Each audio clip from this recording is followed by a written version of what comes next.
নমস্কার বন্ধুরা, আজকে আমি আপনাদেরকে একদম নতুন ধরনের একটা পিঠা রেসিপি করে দেখাবো। তার জন্য এখানে আমি চালের গুঁড়ো আর জল নিয়ে নিয়েছি।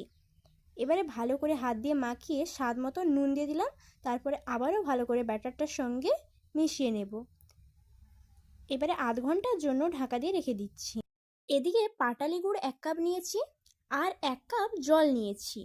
এবারে ভালো করে গ্যাসে বসিয়ে গুড়টাকে ফুটিয়ে নেব। দেখুন এদিকে ব্যাটারটাও আধ ঘন্টা হয়ে গিয়েছে।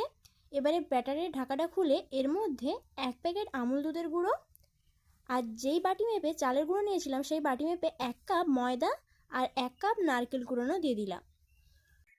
যে গুড়টাকে জাল দিয়ে রেখেছিলাম সেটা এখানে 1 কাপ দিয়ে দিলাম। তারপরে হ্যান্ড উইচ দিয়ে ভালো করে সব কিছুকে মিশিয়ে নেব।